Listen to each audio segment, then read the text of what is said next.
Hello বন্ধুগণ, welcome to KCN. বন্ধুগণ, বর্তমানে কিন্তু টি20 ওয়ার্ল্ড কাপ শুরু হয়ে গেছে এবং প্রত্যেকটাই ক্রিকেট ফ্যান্স এবং প্রত্যেকটাই ক্রিকেট লাভার্স কিন্তু ওয়েট করে রয়েছেন 9 জুন অর্থাৎ ইন্ডিয়া বনাম পাকিস্তান ম্যাচ দেখার জন্য।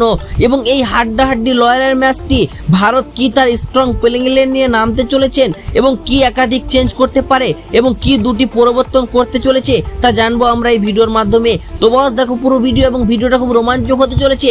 তো ভিডিওটা খুব শুরু করার আগে আপনাদের কাছে একটি মাত্র রিকোয়েস্ট আছে, ভিডিওটি ভালো লাগলে লাইক দিয়ে চ্যানেলে প্রথমবার হয়ে থাকলে চ্যানেলটি সাবস্ক্রাইব করে প্লিজ একটু সাপোর্ট করো, কেননা এই চ্যানেলের মাধ্যমে সমস্ত ধরনের ক্রিকেট আপডেট দেওয়া হয়। তো চলুন বন্ধুরা, সময় নষ্ট না করে ভিডিওটা শুরু করা যাক। তো সর্বপ্রথম কথা বললে 9 জুন ইন্ডিয়া বনাম পাকিস্তানের ম্যাচ ভারত কি তার নিজের একাদশ এবং স্ট্রং প্লেইং ইলেভেনে নামাতে চলেছে। তো ভারত ম্যানেজমেন্ট কোনো রিস্ক না নিয়ে কিন্তু রোহিত শর্মার সাথে বিরাট কোহলিকে ওপেনিং করতে নামাবেন। তার কারণ হচ্ছে এটি বিসিসিআই কনফার্ম ভাবে জানিয়েছেন যে কোনো পাকিস্তানের বিরুদ্ধে কোনো রিস্ক না নিয়ে কিন্তু টিমের সব থেকে অভিজ্ঞ প্লেয়ার বিরাট কোহলিকে কিন্তু ওপেনিং করাবে। এ মরশুম আইপিএল এ কিন্তু দুর্দান্ত ফর্মে ছিলেন এবং অরেঞ্জ ক্যাপও জিতেছেন বিরাট কোহলি।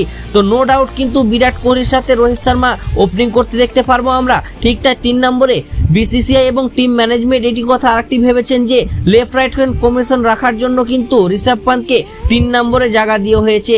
ঠিক তাই 4 নম্বরে টি20 সব থেকে সেরা ব্যাটসম্যান সূর্যকুমার যাদব থাকবেন, 6 নম্বরে থাকবেন হার্দিক পান্ডিয়া, 7 নম্বরে থাকবেন রবীন্দ্র জাদেজা, 8 নম্বরে থাকবেন অক্ষর প্যাটেল অথবা আশদীপ সিং। আপনার স্পিন ফ্রেমে যদি পিচ হয় তাহলে অক্ষর প্যাটেলকে আমরা দেখতে পাবো। ঠিক তাই অন্যদিকে ফাস্ট বলার ফ্রেমে পিচ হয় তাহলে আশদীপ সিংকে দেখতে পাবো। ঠিক তাই নম্বরে থাকবেন কুলদীপ যাদব, ঠিক তাই 10 নম্বরে থাকবেন জাসপ্রীত বুমরা এবং 11 নম্বরে থাকবেন মোহাম্মদ সিরাজ।